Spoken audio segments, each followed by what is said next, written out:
Hello tout le monde, j'espère que vous allez bien, moi ça va super. Alors aujourd'hui on se retrouve dans une nouvelle vidéo de retour de course, idée menu, plus 3 recettes. Je vous ai préparé 2 recettes salées et une sucrée.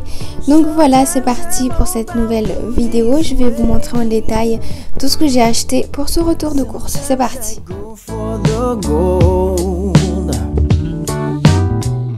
Bon, je commence par vous montrer les fruits et légumes. Là j'ai pris ces 3 pommes, 3 fruits de la passion, 3 citrons, une salade verte comme ceci, c'est une laitue.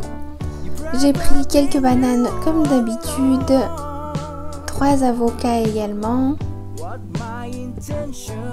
Ensuite j'ai ces 2 barquettes de tomates cerises. Je sais que c'est pas la saison des tomates, mais bon, voilà, j'aime bien. J'ai pris aussi ces quelques courgettes. Là, il y en a 5 grosses courgettes, un brocoli, des épinards en petites branches comme ça, des champignons déjà à couper. J'ai pris également dans un autre magasin, ici c'était chez Franprix, des raviolis à la truffe, du saumon fumé.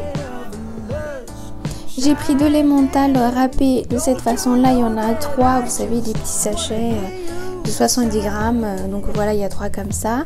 Des billes de mozzarella, des samouraïs comme ça en portions individuelles. Ensuite, on passe aux pâtes, spaghettis, tortillas et des farfales comme ça qui se cuisent en 3 minutes. Des coquillettes. J'ai pris aussi du riz comme ça.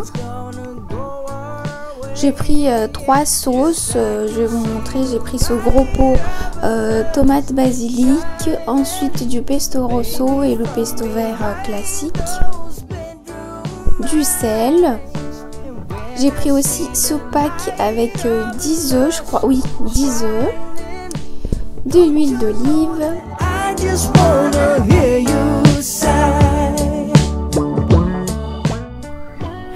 Là j'ai pris du pain de mie comme ça, ça dépanne toujours le matin. Cette petite soupe chinoise, moi j'aime bien aussi de temps en temps. De la lessive. J'ai pris ce 2 rouleaux de sopalin, un paquet de papier toilette. Et ces 3 produits pour WC, j'aime bien aussi avoir à la maison parce que c'est toujours pratique. Donc voilà, c'est pas mal ça pour cette semaine. Donc ce sont des courses que j'ai fait chez Carrefour et au Franprix également. Donc voilà les amis, c'est tout pour ce retour de course. Donc là je vais vous afficher l'idée menu à l'écran.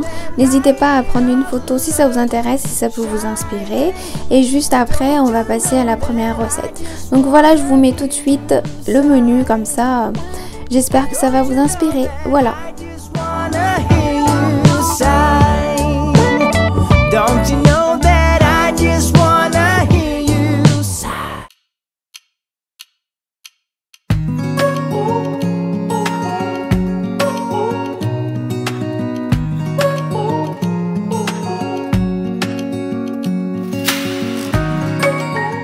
Bon, c'est parti pour la première recette et je vais préparer des cannelloni aux épinards et ricotta. Moi je fais tout simple, vous allez voir, c'est une recette qui se fait vraiment très rapidement. En tout cas la préparation pour la garniture des cannelloni se fait très vite. Et moi j'aime bien aussi utiliser un pot de sauce tomate.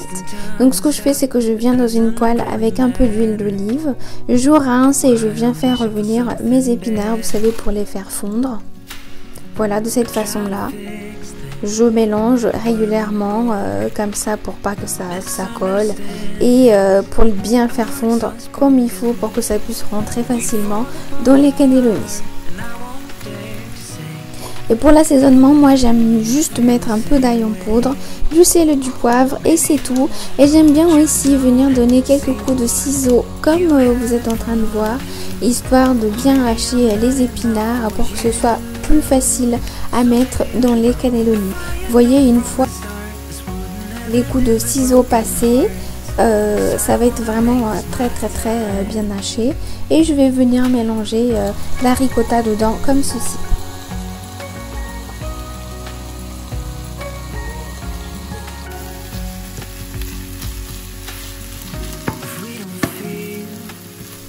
Donc là vous voyez, comme je vous ai dit, je viens avec l'ail en poudre.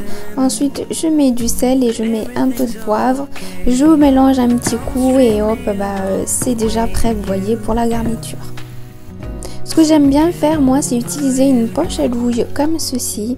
Je mets donc la garniture dedans et ensuite je viens remplir les cannelloni. Je trouve que c'est beaucoup plus pratique que faire à la petite cuillère. Vous, je sais pas comment vous avez l'habitude de faire, dites-moi en commentaire si vous faites à la cuillère ou si vous faites avec une poche à douille, mais moi je fais de cette façon là. Je trouve que ça va beaucoup plus vite et que c'est beaucoup plus pratique en fait.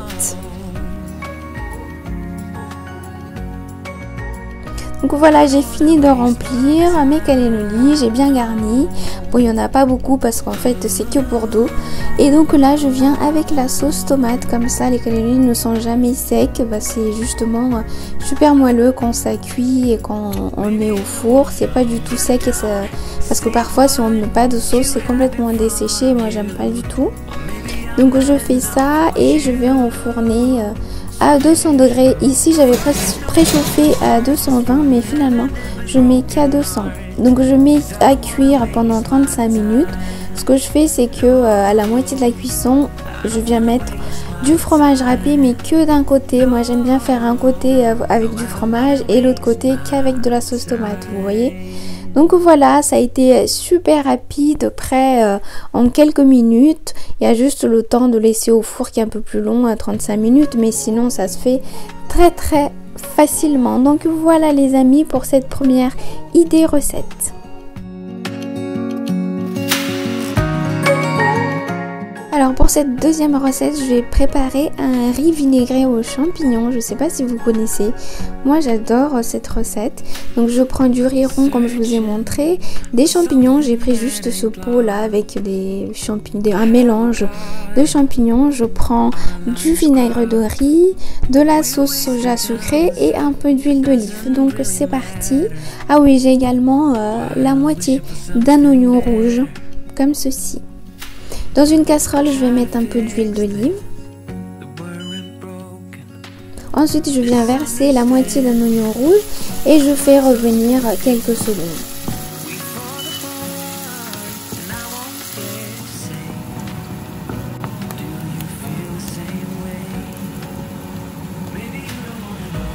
Donc vous voyez, là j'ai rincé mes champignons et je viens les mettre dedans comme ceci. Je mélange bien. Je laisse surtout pas brûler l'oignon et encore moins les champignons. Vous voyez.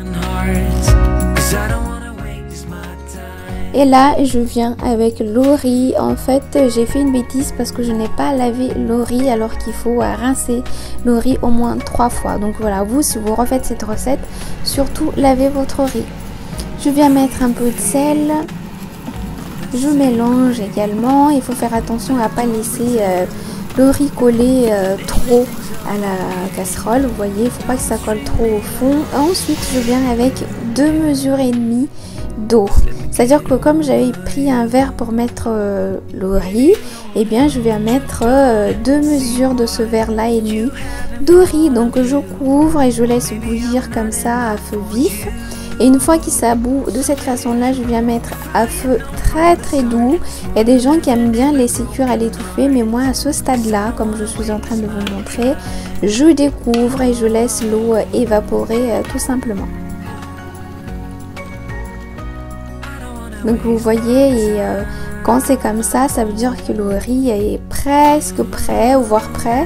Donc c'est à ce moment-là que je vais venir avec 2 cuillères à soupe de sauce soja et 2 cuillères à soupe de vinaigre de riz. Et moi pour accompagner, j'ai fait un pavé de saumon à la poêle avec de l'huile d'olive tout simplement. Donc j'ai fait revenir une première fois, j'ai laissé cuire du côté peau. Disons 1 à 2 minutes et ensuite je retourne de chaque côté jusqu'à ce que j'ai la cuisson qui me convient. Pour la cuisson du poisson, c'est ce que j'ai l'habitude de dire, c'est chacun fait comme il veut parce que chacun aime une cuisson différente de son poisson. Donc voilà, il y a des gens qui aiment par exemple plutôt rosé, d'autres un peu moins, chacun fait comme il veut. Donc vous voyez, c'est un plat très simple, très rapide à faire, mais alors super bon. Moi j'ai mis quelques graines de sésame comme ça là par-dessus et c'était vraiment délicieux. Et pour le temps de la cuisson, regardez sur le paquet de riz, c'est mieux parce que moi j'ai laissé à 25 minutes, mais si ça se trouve, vous pouvez peut-être choisir un riz où ça va mettre plus ou moins de temps à cuire. Et là, c'est le reste de riz parce que finalement le petit verre a beaucoup rendu. Donc j'ai encore ce petit bol que je peux réchauffer le lendemain. Et je trouve que justement le lendemain, il est encore meilleur ce riz. Donc voilà les amis pour cette deuxième idée de recette. Alors c'est parti pour la troisième recette et je pars sur une recette sucrée cette fois-ci. C'est une recette de gâteau aux pommes mais à la poêle. Vous voyez, c'est un gâteau qui se fait très rapidement, donc à la poêle. Donc c'est parti, je vous montre comment j'ai fait. Dans un bol, je vais verser 100 g de farine et 50 g de sucre. Ensuite, je viens verser un sachet de levure chimique comme ceci. Enfin, un sachet, vous mettez, disons, un demi-sachet, ça ira très bien. Et j'ai mis un petit peu d'arôme de vanille, comme vous avez vu. Et là, je viens mettre un œuf également.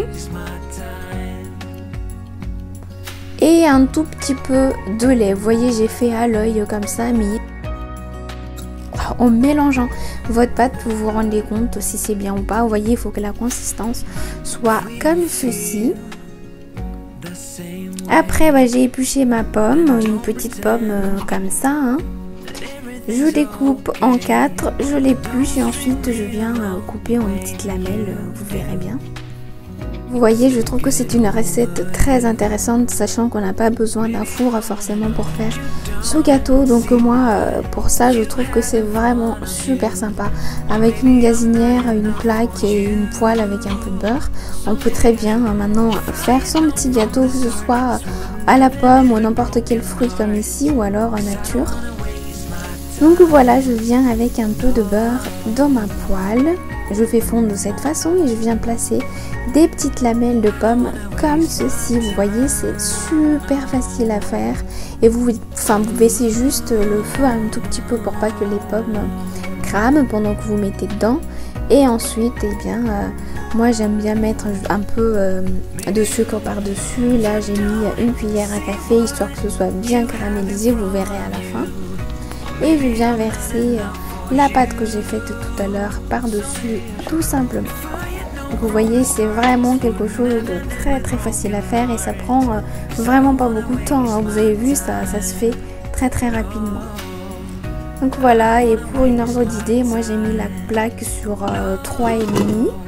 Je couvre et j'ai laissé cuire en fait 8 minutes de ce côté-là. Et une fois que ça a cuit de cette façon-là, je trouve que c'est déjà pas mal. Voilà, mais j'aime bien que le côté se décolle complètement. Donc du coup, je referme. Et là, à ce moment-là, je reviens regarder et j'ai essayé de décoller sur le côté. C'est très bien. Donc je viens verser dans une assiette et je remets de l'autre côté dans la poêle. Vous voyez, donc je vous montre ici comment j'ai fait. Je viens verser de cette façon-là. Et je laisse cuire l'autre côté. Et pour cette deuxième côté, j'ai laissé cuire que 5 minutes et c'était parfait. Donc voilà.